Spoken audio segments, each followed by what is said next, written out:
நேயர்களுக்கு வணக்கம்.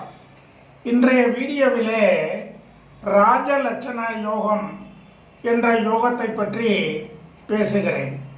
இந்த யோகம் மிகப்பெரிய யோகமாக ஜோதிட சாஸ்திரத்திலே சொல்லப்பட்டிருக்கிறது. ராஜலட்சணம் யோகம் என்பது 4 சுபகிரகங்கள் புதன், குரு, சுக்கிரன், சந்திரன், வளர்பிறை சந்திரன் போன்ற 4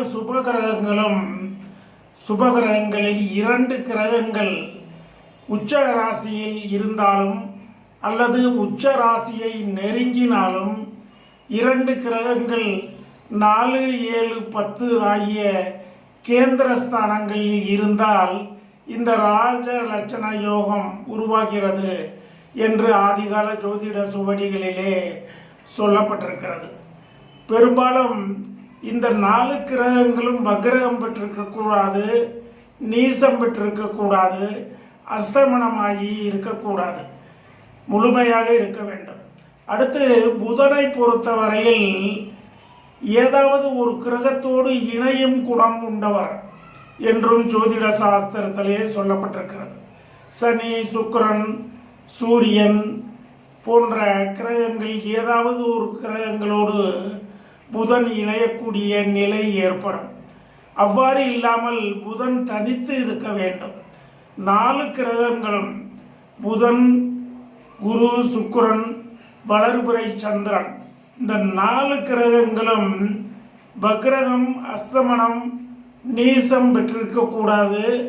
அதே நேரத்தில் 2 கிரகங்கள் உச்ச ராசியிலேயோ அல்லது உச்ச ராசியை நோக்கி பயணம் செய்யும் நிலையையோ பெற்றிருக்க வேண்டும் என்று ஜோதிட சாஸ்திரத்திலே சொல்லப்பட்டிருக்கிறது.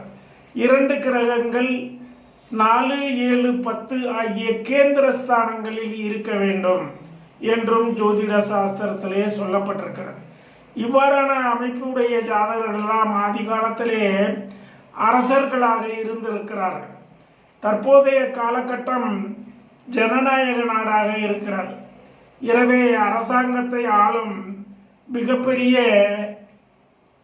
தலைவர்கள் இவ்வாறான அமைப்பு பெற்றவர்களாக இருக்கக்கூடும் என்றும் ஜோதிட சுவடிகள் மூலமாக அறிய முடிகிறது.